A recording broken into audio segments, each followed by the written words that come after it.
Welcome in Bocce Nation and my Odd Squad. We are here again at Bridge 410 for the final broadcast of our playoffs during pandemic Bocce. I'm here with Andy Zimmerman. How's it going, Matt? Couldn't be more excited to be here tonight. Oh, baby, it is fiery action on the courts, keeping us warm on this chilly evening. Behind us, you'll see the Final Four semis. We have closer to us, top seed Jasper's Secret, playing the number 12, lowest seed in the tournament remaining, Wet Ass Polino. WAP. Back by the fence, 2 seed Bocce, a little chalk over there, playing against the Cowboys Pro Cup Brothers half slab. They're in at the 11th seed. Been a lot of good action out there. Veterans on veterans on veterans on veterans. We got a lot of experienced players out there. There's no way that these games aren't going to be tight, down to the wire, and provide us with an incredible championship match to watch. I'm really excited about this, man. It's shaping up really nicely. It's been a really fun night. Before we get through and into what has happened already, let's give you a little preview on what we're going to talk about throughout this pregame show. We're about, let me check, 10, 15 minutes out from the finals beginning. So we're going to run through what's happened before. We're going to talk about what else is happening on oddballsports.tv this fall and winter with our friends here at Shuff.io. And then if we have time, we're going to get an interview with our friends Courtney and Taylor by our role porter of the evening, Rachel Brady. And then if there's even more time, we're going to talk about what's happening at the newly launched Oddball store. Very exciting stuff. So, early on, what's catching your eye? What have been some surprises in the bracket? So there was, first of all, I'm going to talk about a team that was just eliminated by the number 1 seed, Linda. These girls did not win a single game the entire season, came in as a 24 seed, and upset No Mercy in the dojo, which was a formidable opponent of 2 very experienced veterans with championships. And they beat them. They coasted through the second round, ended up playing their husbands, and lost by just 1 point, Matt. Oh my, it was, so let's start putting some names to these team names, because we don't always have that exact match of who is on who. Linda is Lydia and Dana, the L and the D in Linda. They first beat No Mercy in this dojo, which everybody knows Dan Spomer, the man, the minister of Bocce, and his teammate, more often than not, Jesse Morris. And the 2 of them seem to be everywhere all the time.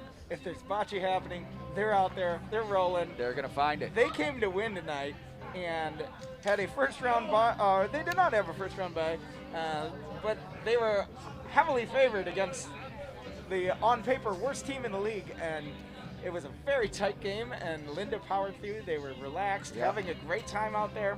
And I'm seeing a lot of that too, just a lot of the differences in mannerisms between teams. The light, relaxed, loose teams are doing really well, and then the teams that get uptight, are finding success sometimes, but a lot of times that's not the way to go. Yeah, I distinctly remember seeing Bocce down against Joni Loves Bocce and Michelle doing a somersault after scoring some huge points in the frame. You gotta love to see that. Is there anything that says I'm into this game more than a somersault on the court? That is childhood goodness, staying alive. Bocce keeps the child inside happy. Indeed. So that that was my top exciting run. That was cut short. Who do you like that had done something exciting earlier? Because we had a lot of upsets and a lot of great games. Yeah. No due to Bocce sticks out to me. That's Carol and Dave, longtime players. They're young though. They're hungry. They want some W's. They want some medals around their necks. And they've had some up and down seasons here at Bridge 410 during the pandemic Bocce, but they really came to play tonight. And they won 2 in a row and then ran into the Brothers Pro Cup, who are playing behind us right now on that fence court, and they just couldn't quite hang after they got iced. but they were really special. And they were a 19 seed. I refereed their game earlier, and they were dropping dimes. You know, it's very deceiving. I was telling Scotty last night in the broadcast that the seeding in this league can be very deceptive because it's a 3-week league. You know, you have one off night, you could drop 5, 6, 7 places. So, however, a 19 seed coming through, winning 2 rounds, is impressive in any tournament. Love to see it. And the one we saw coming all along here was that wet-ass Polino playing behind us, Milan and McD. You saw him playing earlier this week, did you not? I sure did.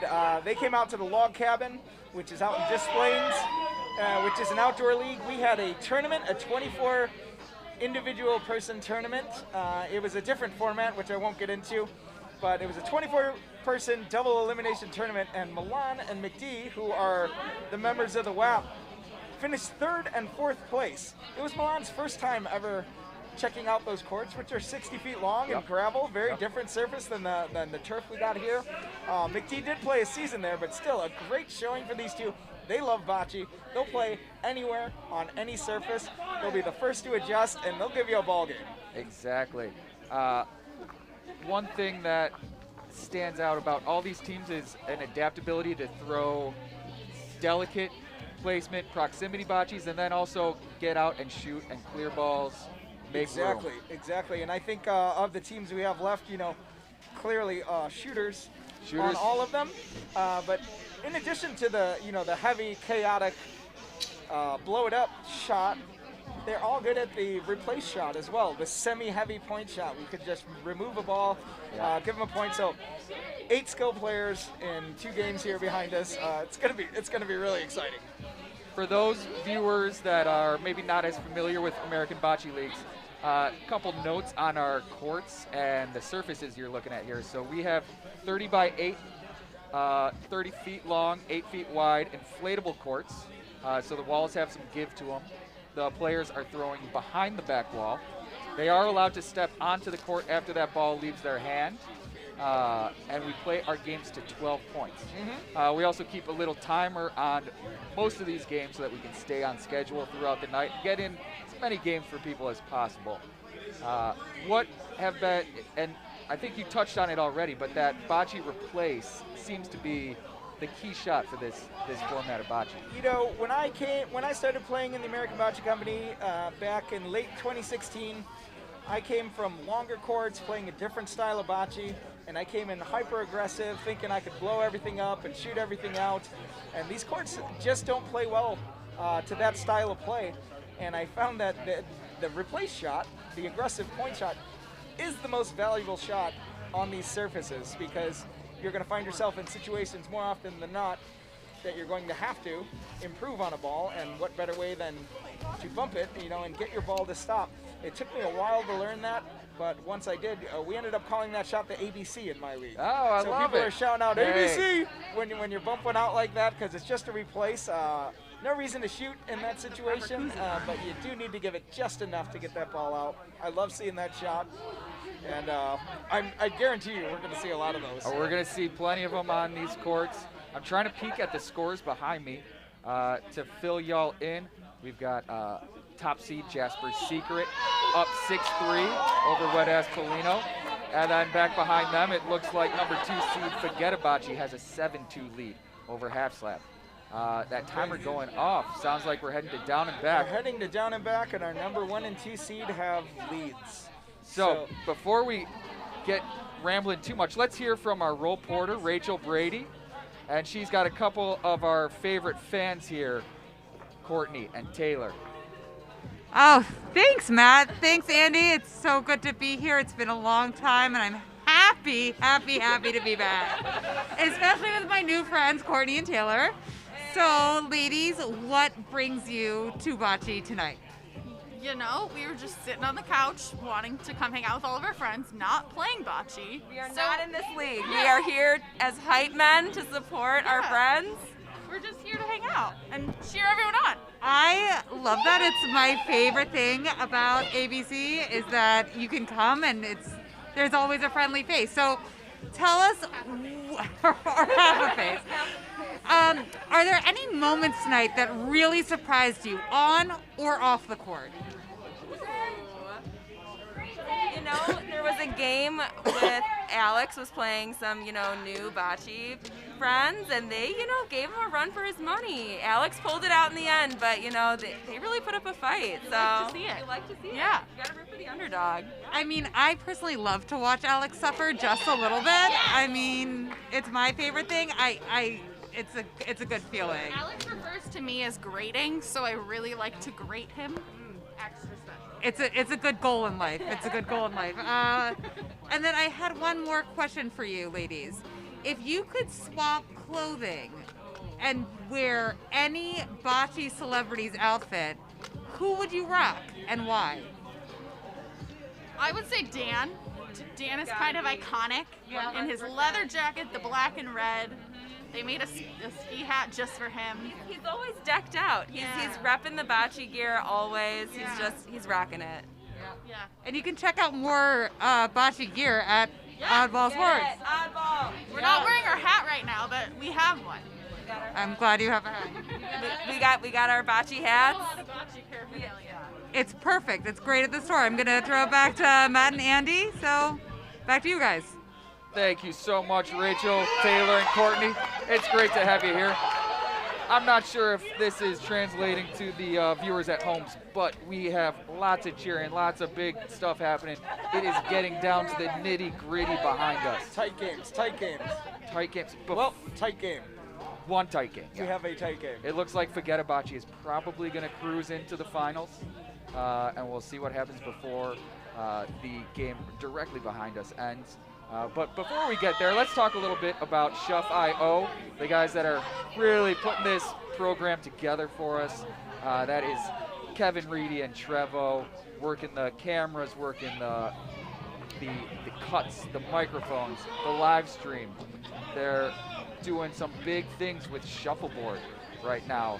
The Royal Palms friends had their playoffs cut off by the pandemic, and their answer to that problem has been to stage games one at a time, basically, and have these guys come out and film them, and they're going to be broadcasting those every Monday evening. Oh, it's so great. I tuned into a few of those, and in my first broadcast, I learned so much about the game that seemed so simple, just like bocce. It's very similar, It's very yeah. simple to learn, but there's so many intricacies that can evolve that game into a highly complex affair, and that was all brought through to me, a Shuffleboard newcomer, through the broadcast. So if you want to see something exciting like these bocce ball broadcasts, they got a great broadcast team and great announcers that can really help you learn the rules, and not just the rules, even more the strategies of the game that make the game more complex than it appears to be. And we had the good luck of, or good fortune to run a combo league with Royal Palms of bocce and shuffleboard. It was a lot of fun. We were looking forward to doing more and more of those. But then, I was so disappointed I missed that one, because 2020 was my year that I was going to start shuffleboarding. Yeah. And it'll have to be next year, but I'm loving that they're keeping me involved and keeping my interest peaked during this pandemic. Jonathan and Ashley will be there for us, and in the meantime, we've got Shuff.io and Teddy Waffles Productions bringing you that high-quality action. And let me just tell you about, really quick, about Kevin and Trevor. Total professionals. They work so quickly. They work so smoothly. They are so kind. They're so helpful. They're so knowledgeable. It's really been a treat. It makes my job easy, which is just sit here and talk. It looks behind us like we are in the final frame, perhaps tied up 6-6. Oh man, this could go anyway. So, this could go anyway. We kind of got to turn around and have a look. Green is sitting in. That is Wet Ass Polino with the point right now. Long before I started broadcasting bocce, I was playing bocce and I was a fan of bocce. So there's nothing inside me that's making me look at the camera right now. I need to see what happens behind Here comes me. Alex. Alex is really dialed in this shot. Is the last ball. And they are done. They are done. The number 1 seed, Jasper's Secret, is out. Jasper's Secret, they got moved from the sidewalk 2 games in a row on the sidewalk, had to come over to the yard. That could be a huge difference. I bumped into Milan in the bathroom, earlier, and he was very happy to be playing on those courts because they'd been out there all night. Actually, they played a game. They played one game over there, but they said that he believed their style of bocce would equal Alex's aggressive play on these thicker courts, and apparently he knew exactly what he was talking about because they just had a 1-point victory on the down and back. What a thrilling game. I remember, I believe it was at Jingle Balls last year that Milan came up to me and told me his goal was to play as much competitive bocce as possible and become the best player he could be in 2020. I love that. And he's carried through and made that a reality for himself. He's followed through, and the guy, Milan has a next level. You know, he appears like a totally regular dude. He talks like a totally regular dude. But if you look in his eyes, you can see that he's got an edge and he's got something inside him that makes him want to be great. And I couldn't figure it out for the longest time, but I think it's just a pure passion for the game. And for the game. Yeah, he really dials it in, but he does it so casually. Whereas teammate McD, so intense. She wears it on her face. Yeah. You can tell that she's engaged all the time, but Milan has such a chill attitude. You know, it's just hard to figure it out. Attitudes on the court brings up an interesting point. Is there a, do you find that you have a better place on your intensity spectrum when it comes to competition? Can you get too locked in at times? You know, I wish I could get too locked in, Matt. I think I could have used it many times in my life. You know, it took me a very long time to find out the difference of being locked in and getting locked in. Because I would be locked in and have a great night, maybe win a championship, and it felt great. But repeating that is what is difficult. Yeah. Finding how to get to that level. And I'm just flirting with that, you know, here. 2019 was my year to, you know, improve, and 2020 expand, and I feel like I'm a great place mentally. I think you have to have some sort of peace in your mind when approaching the game. Mm-hmm. An openness to possibilities. An openness to possibilities and a ability to, you know, let luck have its way and deal with it and fix it. Yeah, and I think that openness is going to be important too as teams switch from the yards, get back to this hard, we call it the sidewalk court, but it's our rolls of turf that are laid out on this purely poured concrete, but that concrete has a nice angle to it. It's pitched towards us, away from that brick wall, and to the green grass, which y'all viewers probably can't see. And what I always tell, Matt, I'm sure you know, with the amount of leagues that you've run and the amount of players that you've experienced, how many people complain about courts for whatever reason it is. They've never played bocce before in their life. 2 weeks later, they're saying, oh, this court's got a slope, this court's got an angle, these walls aren't as good as those walls, this turf's too thick, one thing or another. And the first thing I always say to them is, you realize your opponents are playing on the same court, and you just have to be better than them right now. And that takes a long time for some people to learn. Especially here in Chicago, there is no such thing as flat ground. That's true. And you would know that if you ever owned a couch in the city of Chicago or hung a painting. So we're letting the finalists get a little bit acclimated to these new courts. This is exciting, and you know, Keith and Jared were here, I believe, in was it the last? It was last season. The last Thursday night final? Yep. And they ran into a buzzsaw, and the Gabagool buzzsaw. The Gabagools are not in, and this is the first time they haven't been in the finals since the return. Is that right? This is their first non-appearance in the finals during pandemic bocce, and Forget Bocce had their chance at revenge in the quarters, and they went ahead and won 12-0, a shutout to prove their point. So right now, Forget Bocce, they got tested early in their first game against Joni Loves Bocce. They were down significantly in that game and came roaring back to barely squeeze out a victory, and then just rolled right through their next team. So sometimes when you get a momentum switch like that, you just ride it as long as you can. Let me ask you something about this matchup. Yep. Forget Bocce. Keith and Jared have to be tickled pink that they are not facing Alex and Nick in the finals, who are the #1 seed. They were just knocked out. And I wonder if do you think you can get too excited about, picking your opponent? I'd rather play this team than that team.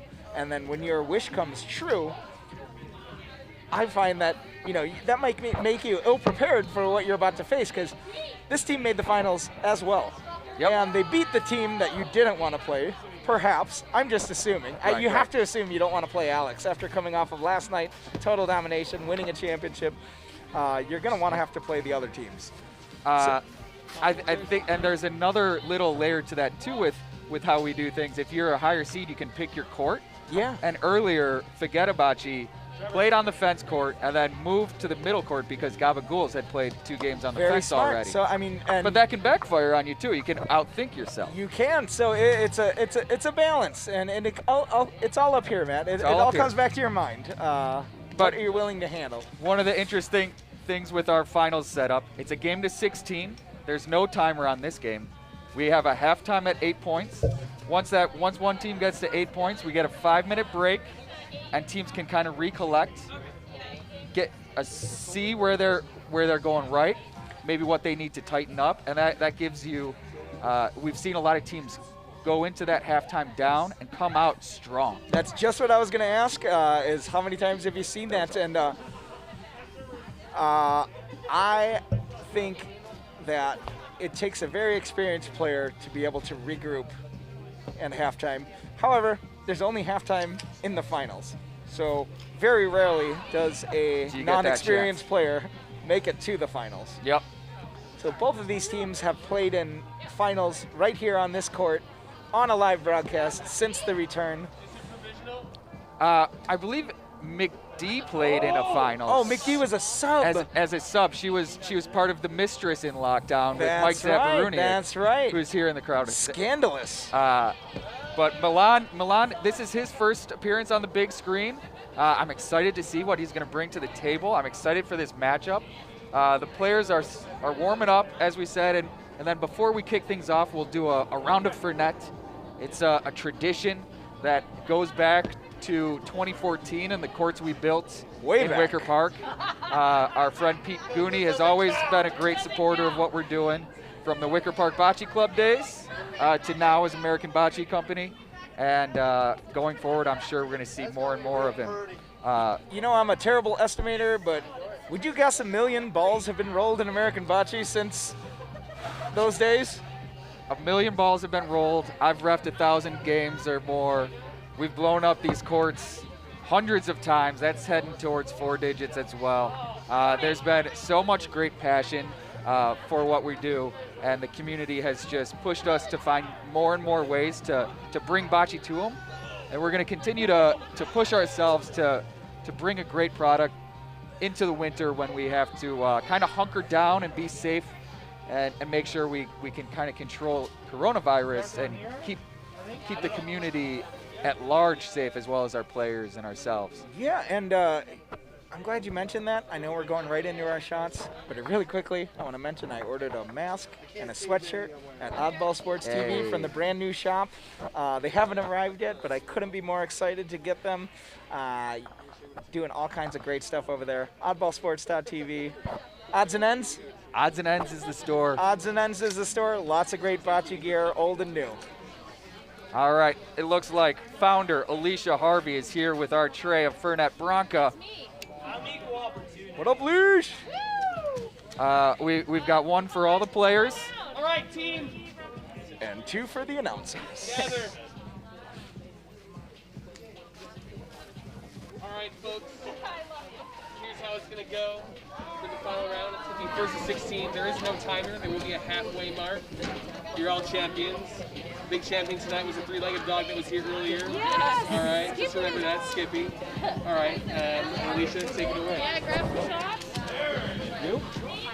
And a baby. Actually take it. I'll take 2. So we're all going to cheers and then pause for a second because we're going to cut to those guys. So you can Thank you, sir. Ready? Oh, real quick.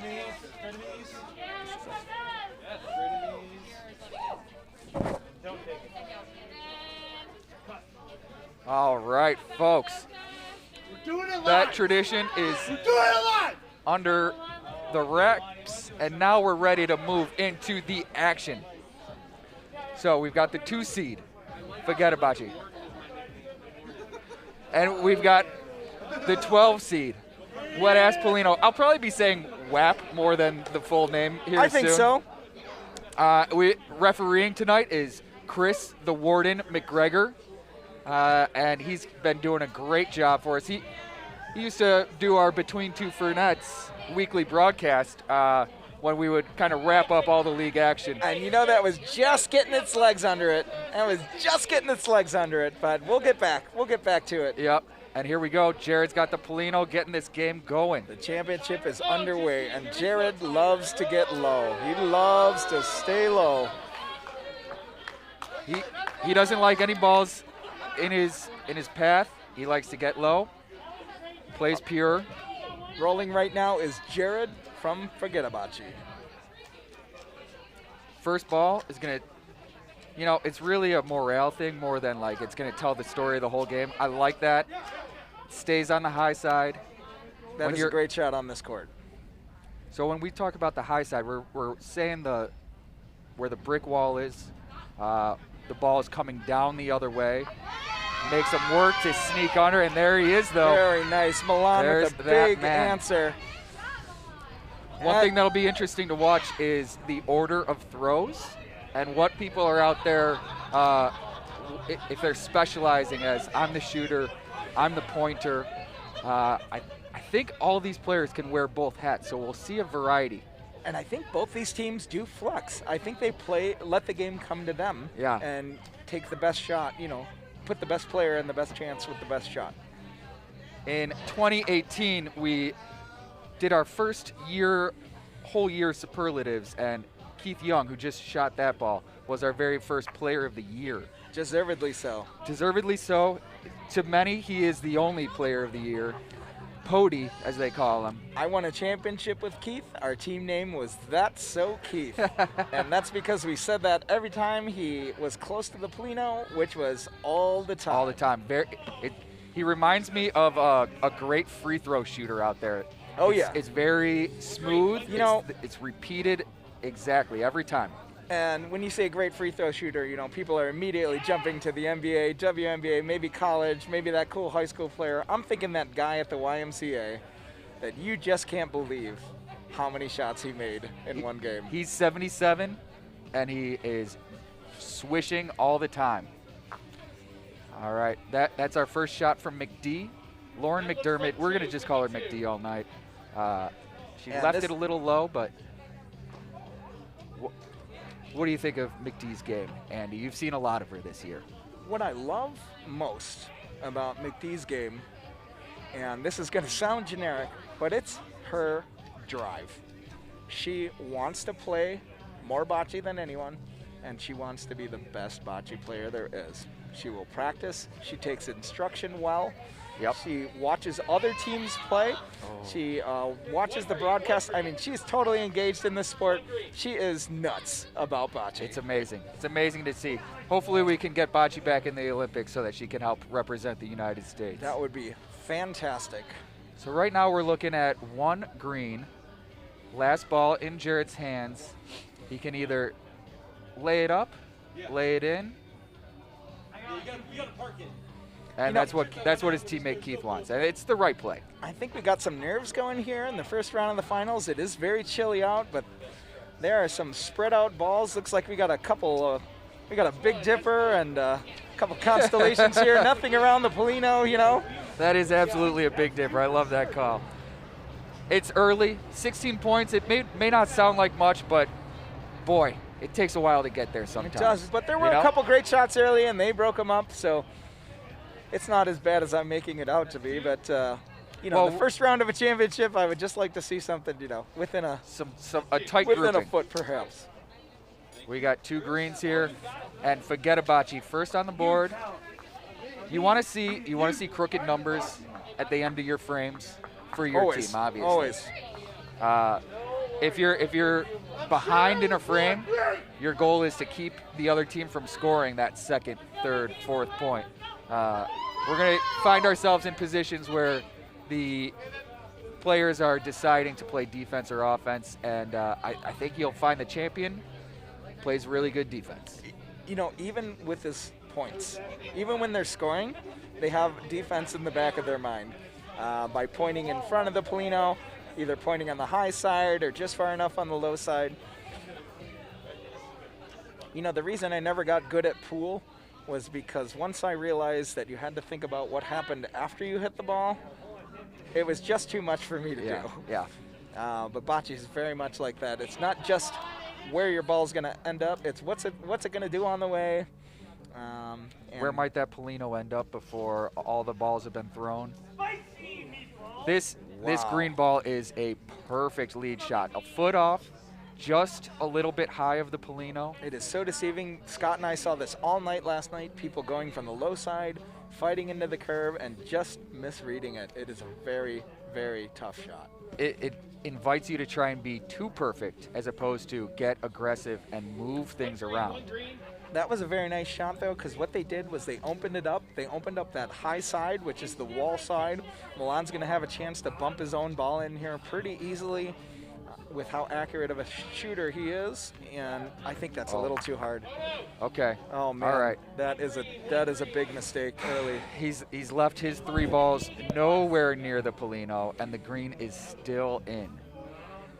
This is putting a lot of pressure on his teammate. She can handle it, but we just saw her win a game with the back ball point. Where is she? That back wall. Ooh, this is gonna hurt. So, that's in? It's still in. That's in? It's in the shadows. So for those at home, if you hit the back wall without hitting a ball on your way to it, that is coming off the court. Matt, that's what we call a Lucille ball. It's dead. Oh, I wish I had a Arrested Development quote lined up, but there's too many. There's too many. Instead, I'll just say, "Hey, brother!" Shouts to Blake in Denver. Hope you're watching. If not now, when you can, just because it's live doesn't mean it goes away. You can always watch these broadcasts. They're evergreen. All right, so they're going to try and play that green on the wall up and in, and that looks like 2 right now. You know, in the age of DVR, what is live television anymore? You love to see that sort of seeing the full game, knowing you can just punch up that green on the wall and not worry about having the perfect speed on your shot because you're transferring that energy. Let's see if they go back to it. It looks like he will.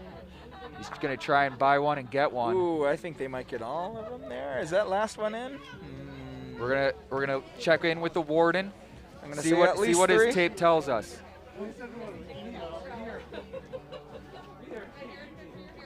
All right, so 3-bagger. All right, that's a Diet Casino. You'll find those in Reno, Nevada. They don't have them in Las Vegas. Sure, I've driven up to one. I lost $4. Las Vegas is where we played some of our last bocce abroad before things were shut down at the Las Vegas Open Invitational. You know, Matt, we were talking about that. That was the last weekend in February.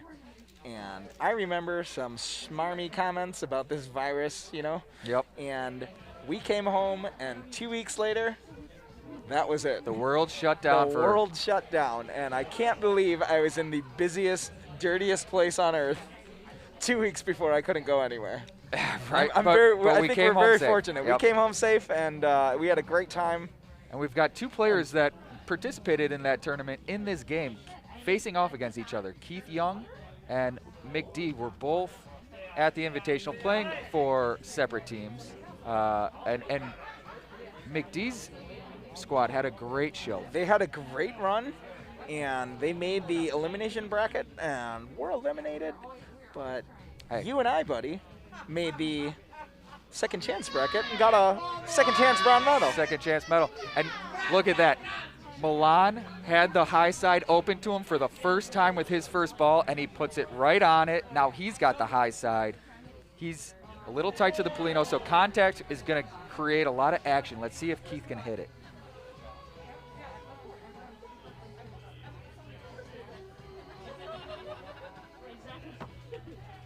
Very deliberate shot. Good pace, Little too high. Little bit of a wrong pace. line. Just missed that line. I like to see that not flying in, but cruising in. That was very deep. Now- He was clearly going for contact there and just missed it. You know, and Matt, on these courts, if you're not sure you can make even a smidgen of contact, you need to roll it lighter. Yeah. Because So now they're having that conversation. Do they go again, or do they play proximity here's the and key start ball. clogging it up? Oh, That's a much better ball. That is not a point, but it's a much better ball. They've got some great defense going on there. They do have that one anchor in the back in case anything goes crazy and the Polino goes flying back there, which is unlikely with the red blocker, but it's good to have front balls here protecting the point. You know, and I always say, Matt, that, you know, nobody ever wants to play defense in bocce. Defense is not something you come into a game thinking about. It's not something that you you don't play defense out front like you would in curling or in shuffleboard. But when you have one ball left and the other team has 3 balls left, defense is almost always your only option. Yep. Because if something goes wrong and you leave it open. For the viewers, how do you play defense? What's the move here? Well, defense always starts in front of the Polino. There is no defense behind the Polino because those balls may as well be gone. They become backboards. Yep. So anything in front, the more you have in front, the more difficult it's going to be for your opponents That to find the is target. impressive. What a shot Did from they just steal that point? He's got the point stolen right Oh now. my goodness, this is dirty. We're going to need some chaos from Milan to move this Polino into a new area of the court. He's got to make contact. Contact will create chaos here. And he does it. Oh, Wow, and he gets a what a point. fortunate bounce. What a fortunate bounce. And that is the advantage of throwing a great first ball. Here is Wap threw out a great first ball.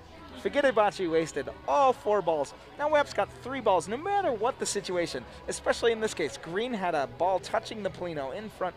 They have 3 balls. They can do whatever they want. Yep.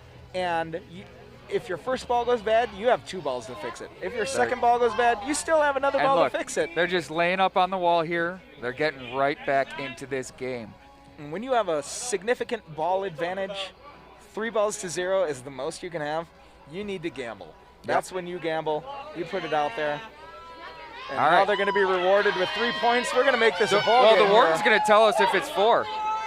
The warden's going to tell us if it's 4. Oh, let's get the tape out. It is close. We got the overhead view here. I'm saying the overhead looks like 4. I think this is a casino. That is a casino.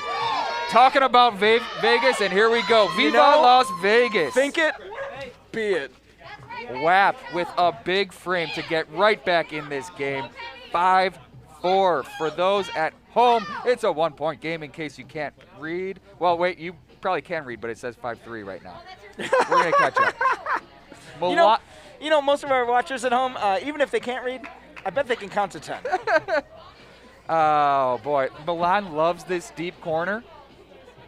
And let's see if he can stay Look on the at high that side. drop. Then it's a He's good got shot. good tempo. He's got good tempo here. All right. Now let's see if this is a sucker play here. What do you think? You think they're baiting him into the playing on the wall? Because you put that ball up. I love this shot. You put the Polino on the wall. You put the ball high of the Polino. The other team rolls into the wall, and you just bang their balls out one at a time. A key component of this shot is making sure your first ball that is not on the wall is closer than the back wall is to the Polino. Yes. And it looks like he has just barely got that line here. I love what Green did here, though, by staying high. They're really forcing Red to come at that wall ball hard. And then with that pressure on, you never quite know if you're going to hit it right. Okay, Red's that is short, but that, like you said, that is a great ball. They can play with this. They can play with this ball. They can bump it up just a little bit. They can go right at the Polino and have that one as a secondary ball. But again, Milan's first point shot is in the perfect spot. I would have liked it a little bit closer. I'm sure he would have too. Sure. But just being high of the Polino with this heavy slope coming towards the slow wall. It's a tough spot to get to. Now let's see if they. Oh, Keith. I can't believe it. What do you do? That is so key. You know, forget about the ball in front. Forget about bumping something up. Why don't you just let Keith be Keith and drop that ball on top of the Polino? What a great shot. So now McD has to answer. She's taking the high side approach. She's coming with pace. She is not going soft. All right, touch them all. That's okay. We got some room now. Now you have a lot of options. You can squeeze it in there maybe between the wall. The walls do have a little bit of give, so you can do a double. Here comes Milan. What do you call that? The double bouncy? Yeah, double bouncy. Double bounce house. We'll call it a it's double like a bounce. trampoline. Yeah. Kids All right, love it. We're still Adults forcing. love it. We're still looking at green. Now has control of this frame. McD has to figure out her approach to this situation. Well, the only thing you absolutely cannot do in this situation is be short. A short ball is you might as well just throw it off the court. It is a total waste. Get it in there with purpose. Make some contact. Here we go. Okay, all right. That did not get the point, but it's stuck did in. exactly what you wanted to do, and it's going to be very hard for green to score extra points here. They do have 2 balls. I wouldn't be surprised if they threw them off. What are you going to gain here by throwing a ball back there? They're taking it. They're taking it.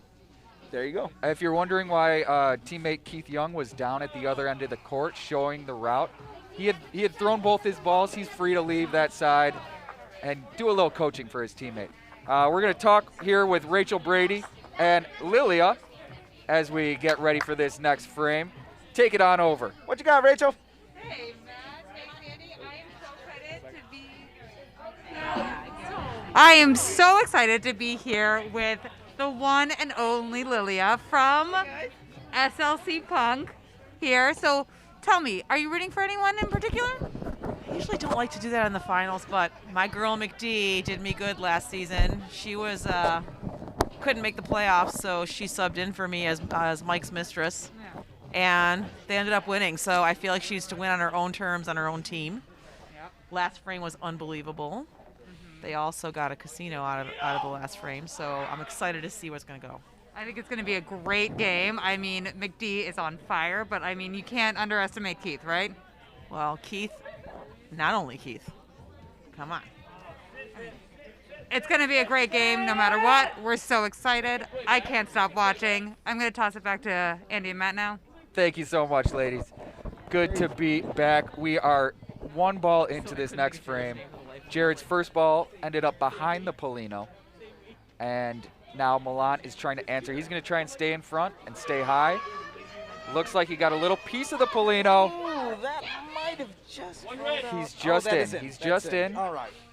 Good pace, good tempo. Like I said, you can't see it in Milan's eyes, but he's got the fire, man. Yeah. He just looks so laid back. He's so, I think he's underestimated as an opponent. I don't think enough people know about him, but if you know, you know.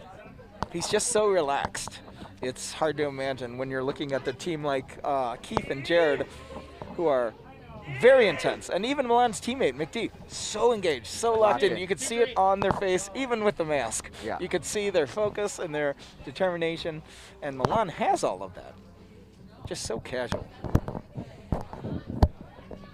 So here we still have an open frame. All the balls are behind the Polino. Anyone can take control right now. Let's see if McD gets it. She's going a little low. I don't know if it's her lines or her pace. It looks more like the lines. Just let that court eat that ball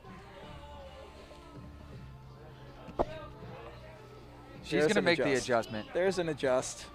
A little too high. Didn't come down though. And you know, I think she's standing in the middle there and throwing it high. Just missed the curve completely. I think you need to either stand on the high side, let the court eat it up, or you need to stand on the low side and fight it perfectly. Yeah.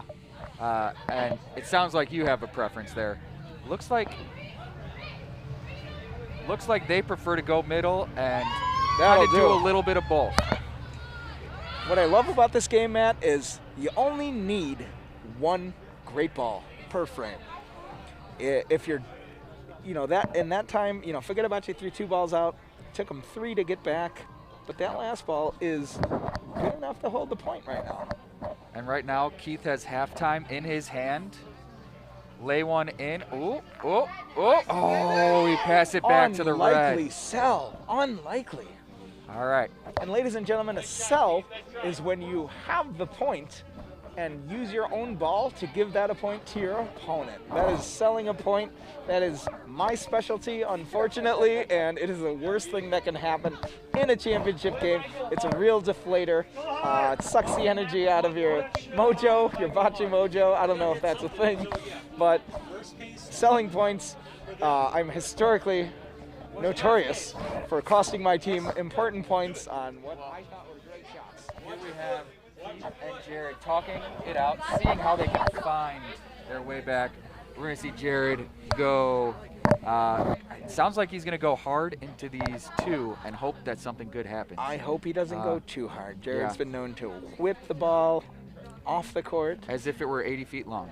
And I don't think that would be a benefit. It just kind of, it would just go through, and I think he's going to try and bump his own balls and just cause chaos, try and make some separation and get lucky. Oh boy. Wow, what a shot. That's going to be 3, do possibly 4 green. Oh my goodness, did they get a casino on that shot? What a shot. You can't deny it. That was great. The perfect result. And if you're watching at home, that blur that just streaked across the screen was Jared following his shot in. That's how much intensity he threw it with. That's how locked into his shot he was. We are at halftime with that. It looked like they were selling it away, and then that monster shot from Jared gets them an 11-4 advantage heading into the half. That is a huge momentum swing. I can't believe that shot was that successful. It did everything you hoped it would do. And I suppose that's why you gamble, is because you're looking for that big reward. Roll the dice. Really, there wasn't too much bad that could have happened there. No, you do have to throw it aggressive. I thought he threw it too hot, and I was wrong, Matt. That was a huge swing. What a great shot. What a great shot. As we were saying, though, they can't score if you score, so WAP is still very much in this game. One at a time. Chip, chip, chip, chip. There's nothing I like more than a long, drawn-out bocce match. Yeah, the first season we had 2 just absolute classic games, decided between a point, 2 points. It was they were things of beauty, and now since then there's been good bocce, but there hasn't really been a whole lot of drama. Frame by frame, they seem to be good, but they're essentially been blowouts. Hey, I think we got some exciting halftime material coming for you here. What do you got on deck for us? We're going to hear from the warden, the referees, see what his eyes catching out there. Chris, what is happening from your perspective? Thanks, gentlemen. First of all, great job tonight. You guys are killing it. My perspective is that as the warden, I like to see closer games. Right now, that last casino, it was something else. It kind of broke my heart a little bit because it was, 8 is the half, and that 11-4 is not a great number to look at right now. But I know these players. I've actually been on a team with all of these guys in one point or another in my bocce career here at ABC. And no favoritism, though, No favoritism at all, really, no. I'm going to go ahead and say that I'd like to see a lady win the championship, but, that's it. We're here for it. 11-4 is a fine score for now. I'd like to see it closer. That's all. We're not going to be surprised to see it tighten up, and we really appreciate the great work you're doing out there. I just cheer for good bocce, y'all. I just cheer for good bocce, always. Don't we all? Thank you, Chris. So, Andy, let's kind of circle back to our oddball. I'm looking in the monitor at my Wicker Park Bocce Club. It is so gorgeous, Matt. I've been jealous of that hat as long as I've known you. It is a favorite. We are trying to bring back some of these vintage logos from across all of our Oddball Sports. Do you have any favorite team logos that have been either for your team or in your leagues? Well, of course, my franchise, Volotron, has a very distinct logo, and I think it cast fear upon the league for a short time and then was dissolved. But I think it's a great logo for anybody that loves the game of bocce. I love bocce gear. I'll wear anybody's shirt. And I've seen a lot of other shirts. The Forrest Spomers, I think, is one of my favorite jerseys of all time. Yeah. And a Drew Whitting original. A Drew Whitting original, yeah, great designer. Also, he knit himself an amazing sweater. I hope to see that this winter. That would be great. Hey, speaking of, how about this? This Come on. Irish wool. Come on. Who knit it? You didn't knit that. I didn't knit this. All right. I thought you were. If you knit that, I would have just walked away from this broadcast. I would have been entirely outmatched. Another great shirt that I love is anything from the Malort franchise. Oh, yes. Malortron, Mareem, that's Malort rules everything around me with the Wu-Tang W Method Man flipped. Wu-Tang logo. I mean, just outrageous puns. Don't make any sense, but they couldn't be more perfect, and Yeah. I would wear any of those shirts. So don't be surprised to see us dropping those kind of vintage logos. What about you? You've been around the whole time. Oh, boy. What do you like? Give me two. I have to say the original Baracco Bocce's gave me one of their first shirts. Nice. Classic. And I get more compliments on that than really pretty much anything else I've ever worn. I think that transcends the game of bocce, especially this year. Yep. And that in the shuffleboard community has just some amazing shirts. There's the Chicago Butts. The Chicago Butts, by the way, I am buying one of those for my nephew Kai, who thinks butts are the funniest thing in the history of his entire universe. Who can beat butts and farts? He's, of course, a huge Bulls fan. So to introduce a 7-year-old to a Bulls logo, which has been turned into a butt, I think is the perfect gift. And then also a few others come to mind. Spongeworthy in the Seinfeld. Nice. Yeah. And we got a nice drop from our friends at The Push in Brooklyn, ping pong club, that has some really great retro feels. Okay. Retro feels ping pong shirts. I'm into it. Love to see it. We're going to see this game get kicking back off here soon. McD is joining Milan. The Warden is returning to the court. We're going to see Action the is about second to pick half. up. Right before the second half picks up, I'm going to go back to ping pong for a second. Matt, I feel like everyone that I am friends with as an adult is kind of good at ping pong. Sure. Kind of. Yeah. But every one of them would lose to a great so quick. ping pong player so quickly. They wouldn't even move. I feel like you got the skills. No. Well, fine. I'm all right. But You and I could dance is what I'm saying. Yeah, we could dance.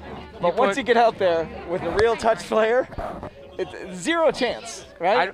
We'll be diving all over the place, and they just stand still. You know, when I went to Michigan, we went and were lucky enough to play at the Palazzo de Bocce, the big club up there. Yeah. And we popped by Alex's uncle's house, and him and I played a game of ping pong. Guess who won?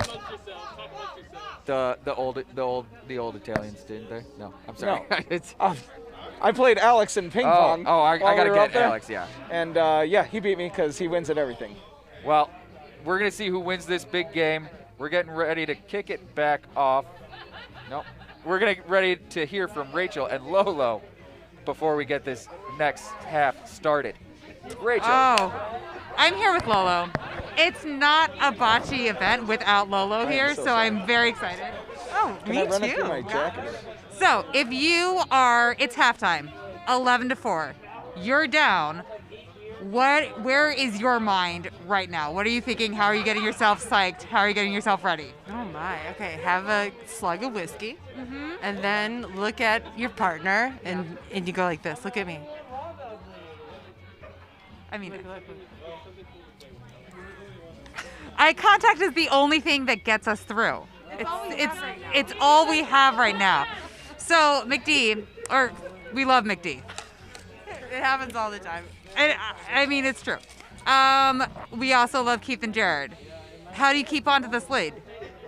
How do I keep on? Yeah, how do you keep your lead strong? Oh my gosh. Well, if I'm McD, as she does, she just like goes into this cave of no mercy, and she just fireballs Dragon Balls out of her hands. That's it. She just doesn't let the outside world affect her. So I'm gonna ask you to join me in something, because I feel like everyone, if you're not playing right now, you might be sitting down a little too long. So will you stretch with me? Let's stretch it out. We're gonna stretch it out. Let's lunge. We're gonna lunge. Let's lunge. Let's do it. We lunge, and we squat, and then a squat, and then we squat. I can't get back up. Okay, ladies. That was great. You got moved. We're moved. We're Stronger. A lot. Stronger. We're stronger. We're well lubricated. We're ready to go. I hope, Matt and Andy, you're ready to take it on for the next half. Let's light this candle, put it to the wing of the rocket, and watch that rocket fly into the bocce sphere as we crown the last champion of Bridgeport ThNB's return to play. Jared, we've seen Jared with this Polino in his hand a lot tonight. He's done a great job. Absolute control. Controlling the game, controlling the pace, controlling the tempo, getting that first ball solid.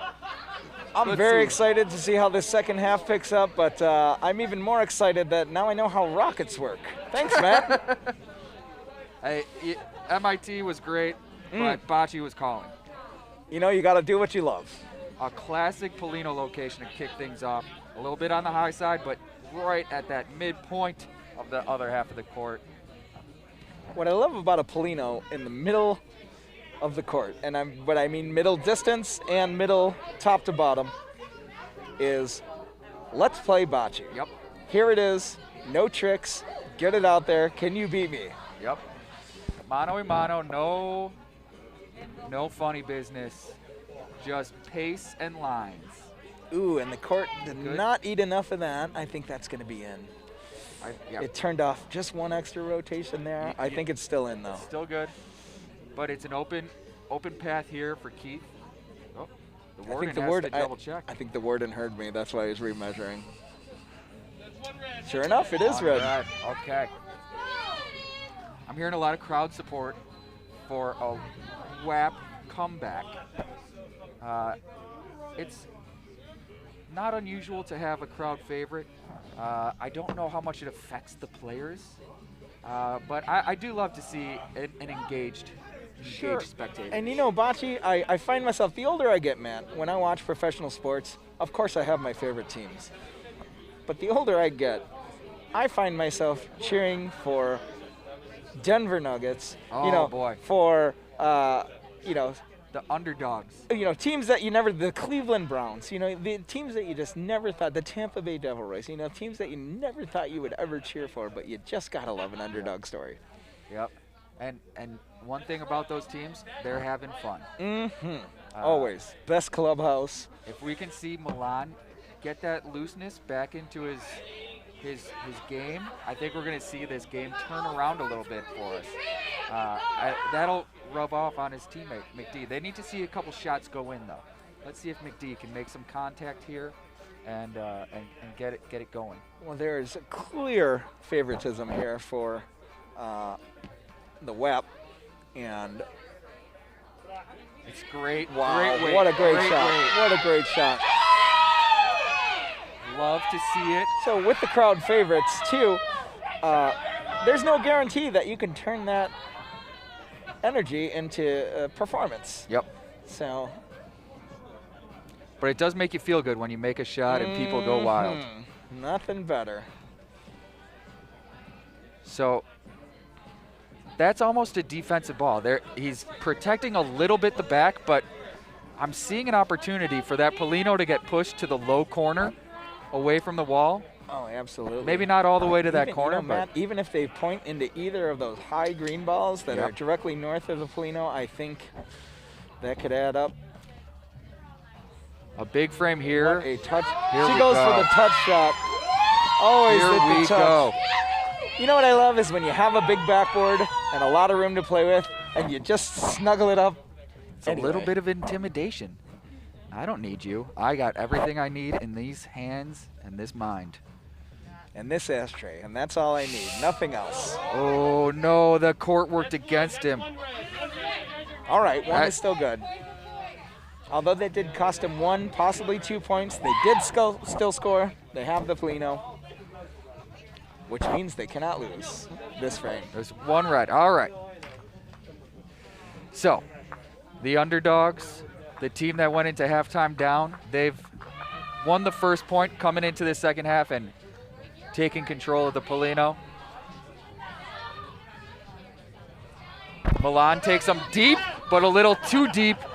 The Polino hits the back wall, and that is giving up the impetus. Wow. Forget Bocce has it back. A Polino short of the line, I understand sometimes if you want to play that short game on these short courts. But a Polino to the back wall is just a big mistake. Yep. You can't let that happen in the championship. You've showed a card. You've told the opponents that you want to take them deep, and they get the Polino, and they're just going to play you short. Exactly. And that's exactly what Jared does. They found great success doing that all night. He did not go high, though. Once again, an open door for Milan to place it on the high side. Let's see if he can get his speed right, his line right.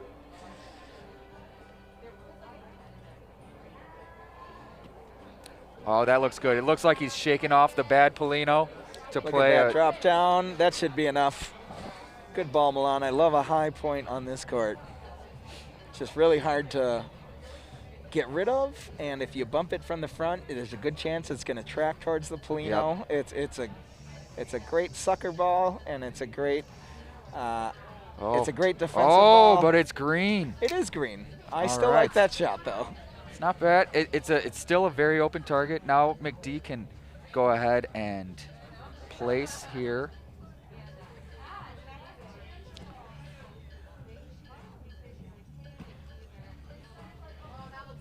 All right, the crowd likes it. I like it. You know, there's McD likes it. Totally different energy here tonight.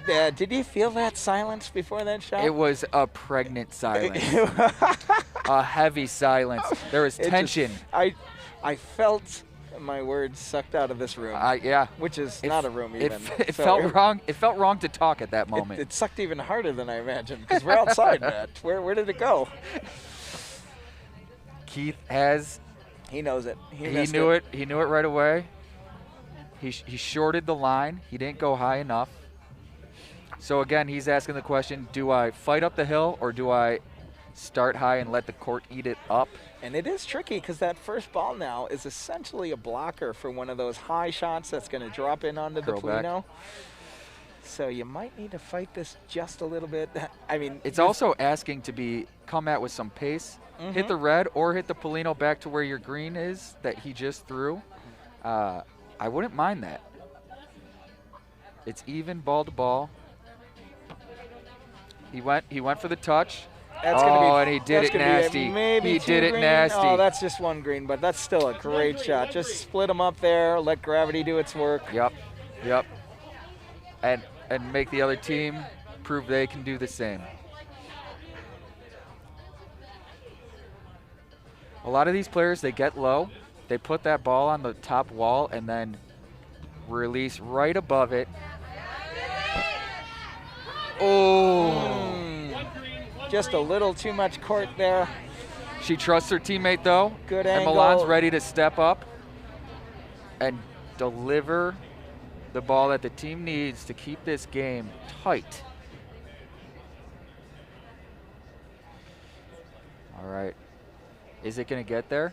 Oh, it is. Look at this guy. Right on Look at this guy. He is locked in. Perfectly judged. I don't know if you noticed during that shot, but right behind Milan was Jared, squatting down, watching that line. He knows that if this ball gets in, I'm going to have to do the exact same thing. Let's see if he can. He's coming with a little more pace. He gets a piece. And once again, a blur across the screen. 2 green. They are 3 points away from the championship. They seem to have control of this game. When they're down to their last ball, Jared seems to be coming through every time. You know, maybe they've righted the wrongs of their missed championship from last season. Went back to the workshop. They seem very determined tonight, but you know what? I wouldn't be surprised if they watched the championship, they listened to your commentary and learned a few things. Hopefully I had something to offer. I was just going to say that they look very determined, but I bumped into the 2 of them on the street earlier this week, and they looked very determined out there as well. So I think they're just determined boys. All right, so it's 13-5 here. And that ball leaves a lot of room for in shuffleboard Webb or to curling, work with. that might be a good first shot, but here it can just be ignored. He goes higher. Oh, he's going Polino hunting. That is dead behind the Polino. We call it a butt plug. It is playing defense and offense at the same time. I couldn't think of a classier term. We were talking about defense earlier, and I said defense starts in front of the Polino.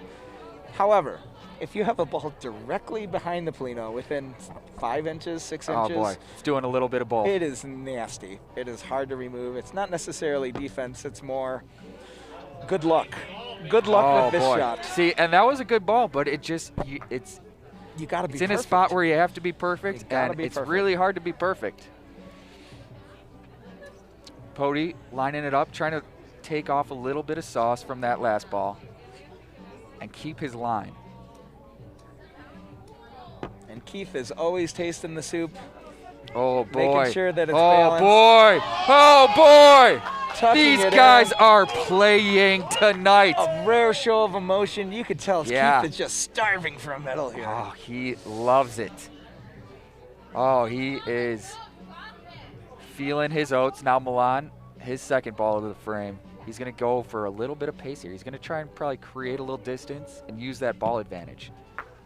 Oh, good contact. That'll do. Good contact. Open it up. Get a new view to that Polino. That was pretty fortunate. The Polino actually moved closer to the center line, making these 3 green balls out of play. So it was not exactly what he imagined, but that's going to be a very good shot. So she's going to try and end up being avoid a very being good shot. on the wall side of this Polino and giving Jared a fat target with his last ball. If she can stay high, she's going to really have control of hopefully getting a couple points here. What that a will shot. do it. What Oh, a that shot. will do it. And this is great because now Jared's really got to think about it. If he comes at this hard, like you know he wants to, there's only red balls back there. Yep, He's going to have to play defense He's got here. a D up. There he is. He's putting it in with the touch. Little hot, a little high. She's walls in. Is Walls a in, they got a term lot of you'll them. hear thrown around a bocce court often. That means if you're Polino high on the wall, you're in for another point. She doesn't even have to be Polino high here. She can be just remotely on the wall by the Polino, and it's good. And you know, they're going to take the 2 here, and I think that's a smart play, Yeah. being down. However, as bad of a decision maker as I am, I would love to see them shoot that in the back, try and get a 4, try and suck the soul out of this Forget Bocce run.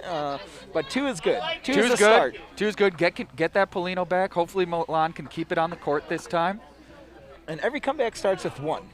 Every comeback starts with 1. And they got twice as much. They don't score if you score. We might turn around and it's 13-13. All right, Milan kept it on the court. Let's see if he can put it in front on the high side and really put the pressure on Forget Bocce. They haven't been in a place where they need to answer a good first ball in quite a while here. That looks nice. That looks Milan is real turning it nice. on. He That is looks real turning nice. it on. Folks, they aren't going to just stroll to this championship. They're going to have to earn it here. Milan is a gamer. McD is a gamer. And I don't mean joysticks and buttons. I mean they're here to play. They are locked in. They sure are. And, you know, they call him Big Man Marmalade. Milan Rouge. Oh, gotta love it. All right, let's see if Keith loves his approach here. Good, smooth, clean release. It's always coming from the same spot on his hand and in his... Just a little high, which is something that is never said about Keith. He is sober as a bird. Here's Keith. Here's Jared getting low. This is the first time we've seen Keith throw the first ball of a frame for Forget Bocce, I want to say. Is that right? I don't know for sure, but I want to say it was. Sounds right. I've been seeing them doing the sandwich, right? Yeah. Keith is throwing the middle 2 balls usually. So now we're going to see Jared here as the meat and cheese of this bocce sandwich. And this has to be a defensive discussion. Because at this point, they have a lead. They would love to get points here, but... If they can clog up that high side and just give the WAP a chance at, or really bait them into trying to do too much to get more than 1 point, that's a waste. I don't know what that's going to do. That's never going to be heard from. Okay. But still the same. I think Jules Verne wrote a book about that ball. What was that book? I don't know, but it was something that was very deep in the ocean. Yes. So far under the sea. Okay, let's see if he can stand next to his green that's in front with that red and create a little blockage, little Orion's belt playing defense. It's going to be low. It's going to be low. You know, that's not a terrible ball because if that Polino moves, you know. Yep. And once again, they have a ball advantage, and we've been talking about that all night, is that, you know, there's an old bocce saying, a ball in the hand is worth two in the bush. And the last thing you want to do in bocce is lose your balls in a bush. So you gotta make some good decisions here and make these balls count. Yeah. McDee's locked in. Let's see if she can play on the high side. She has been staying low all finals long. Here she comes to rectify that mistake. She's seeing that higher side. A little more pace on this ball. Love it. Love it. That's going to drop. That's going to drop. What a shot. That's going to drop. What a clutch shot. That is just you know, and I love that. You got all this stuff to play with. You got the green blocker in front. You're thinking about the Polino dropping down the side. Maybe I'll just throw it within 2 inches. How about be perfect? That's our McD. That is a great plan. See if they can get to double digits here. It looks a little soft. It's not going to get there, but they're going to keep the Polino in their hands. They have the initiative. They have the crowd on their side. You know, if they come back enough here, I might start cheering for Forget About You because, you know, I love an underdog. Man. And we aren't committed to who's an underdog, you know? It can always be changing. I want a 15-16 match with the whoever has the last ball making the best shot and winning the championship. That's what I'm hoping for. Man or woman or even a Superman. Or child. No, you know what? I oppose the children playing bocce. It's just the balls are too dangerous for those little kitty feet. Have you seen a child's foot, Matt? Not in some time. Milan with a great lead ball on this slightly deeper Polino. He's saying you're going to have to get your weight just right or hit me. Let's see which one Jared goes for. He's going for ABC replace. Contact on the wrong side of the ball, high, but that's going to be live. He stays in play. They're back to Jared leading off and Keith being the meat and cheese of the sandwich. The nice thing there is you get, like we just saw with McD, you get a chance to learn from that first ball that left your hand. Mm-hmm. And if all you're doing is correcting your line and not choosing a new one, then you're in a good spot. Here comes, oh, it just died. Just didn't quite get there. They're alternating. All right. I wonder if this second half run has them a little bit in their heads. They're changing things up, and I didn't see them change a thing in the first half. Mm-hmm. And I don't know if that is intentional or if they're just letting the game take control of their style of play. Yeah. You know, they're giving up their control of the game by just walking up and picking a ball up. Your teammate looks at you with the ball in hand and go, okay, I guess he's shooting. Throwing. Yeah. And that's not a good way to play, but, you know, maybe it is deliberate. I hope it is because these guys are clearly locked in. So these guys are locked in. I couldn't imagine them overlooking something like that. A little soft once again. We got a big opportunity. All right. Here. We could tie this game up. We could get everything we're hoping for. Yeah. We could get a barn burner of a finale. This is the third frame in a row. They're sitting with 3 extra balls. We have to see them get on the underside of that top ball and let it just court eat them back down into the Polino. I think, yeah, just like she's doing. You want to aim at that high ball and just let it bend in front. Did that carry? That's gonna be a little short, but that is a good target. She knows right where that's at. She could just push that up at all and possibly get 3 here. Yeah, there's a BOGO opportunity. She can make that one count still with this ball. You don't have to focus too much on that. You want to see crooked numbers. Mm-hmm. Still, same thing. Now he can play into those too if he wants, and a little bit of topspin, let him carry through. Let's see if he sees that or if he goes for a touch. I think he's trying to make contact. This could be dangerous. Oh. You know, hey, 1 is good. 1 is good. They are in double digits. I think we're going to see some measures. We're going to see some measures. The warden has got the tape out. He Still knew it. won. He knew it the whole time. Get back in your shell. Double digits for both teams, 10-13.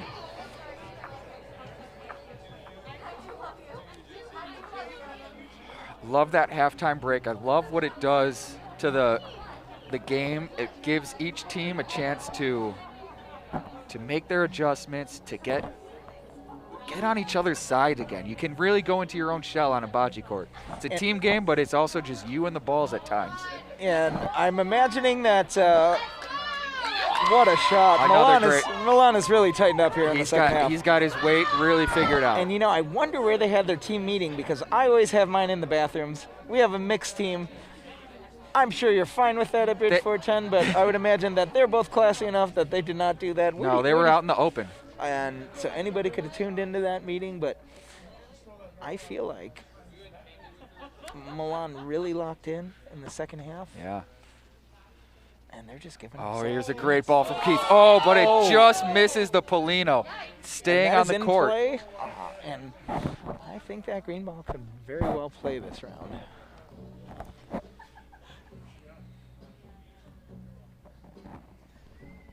All right, maybe it's something about this side where they feel like Keith has the better ball control. That could do well. Little hot. Just a little long.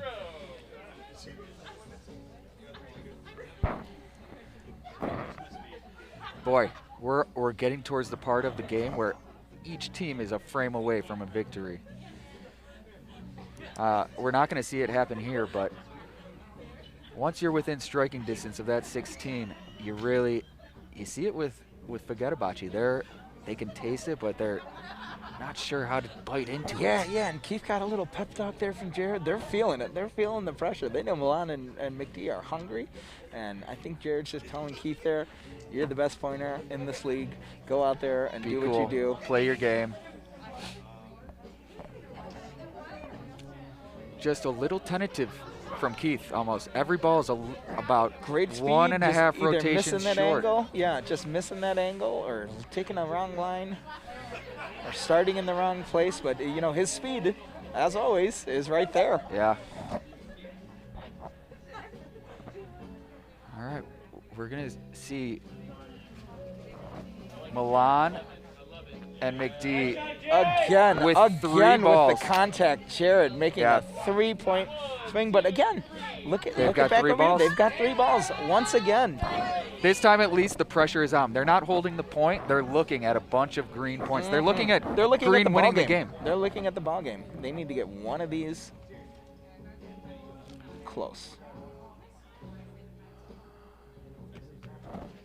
McDee's coming with a little she's gonna miss pace. That low. She's off the court. Oh my goodness. And she's going to think about it. Milan's stepping up. All right, I like that play because that was a total miss, and she knows it. So she wants to step away, get her mind right, let Milan do what he's been doing. Milan's he's going to use the wall here? I wouldn't mind it. I don't know about that. All right. You might just play the wall, let them have that point, but save the championship. If they don't save it here, they're going to think about this for the rest of their lives. At least they won't. Oh, love it. Okay. Come on. That might be the game. Did it? Oh, boy. We're going to get some measurements. I think you're right. 2. That is the championship. Championship. What a... Cool. Oh, what a devastating frame. Oh, man.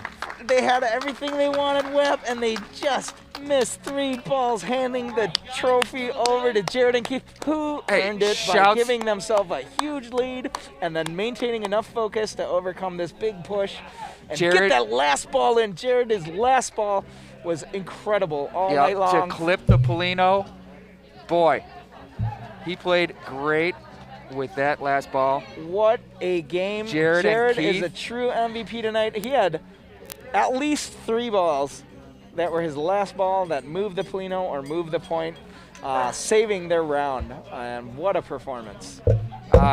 This is the once again we've got the runners-up from last season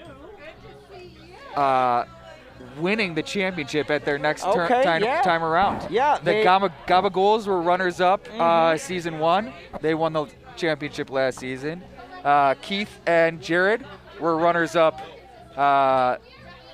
last season, and here they are with the medals about to be placed around their neck and also getting a little sparkler party. They should be so thankful that they started so hot, building up a big lead, and it really paid off in the end. Yep, and Jared, with his last ball magic, really gave them the edge. And look at that fireworks. And we're going to cut to a victory celebration here, a medal ceremony with some sparklers. With Rachel Brady and the champions, Forget Bocce, Jared and Keith. Oh my goodness, I'm here. Jared. And Keith, Forget Bocce. What a game. What a throw at the end, Jared. What were you thinking? You know, I was just here to play my game, put balls close to Polinos, and win the game. I mean, balls close to balls. That's what it's about, right, Keith? Yes, I would agree with that. Totally. I mean, it was a fantastic game. What were you thinking during those last few frames? They were making a nice run. We were controlled early. They came back. We need to do our game, put balls closer to the Polino, and take control of the game. Goodness, it was phenomenal to see you, phenomenal to watch you play. So great, so much fun. What are you going to do now? Well, now I'm going to go play maybe some more bocce, have a couple of drinks, and have fun with my friends. Right? And I appreciate everyone here. Yeah. Thank you, everybody. Thank you. Yeah. Cheers. Nastrovia. L'chaim. Back to you guys.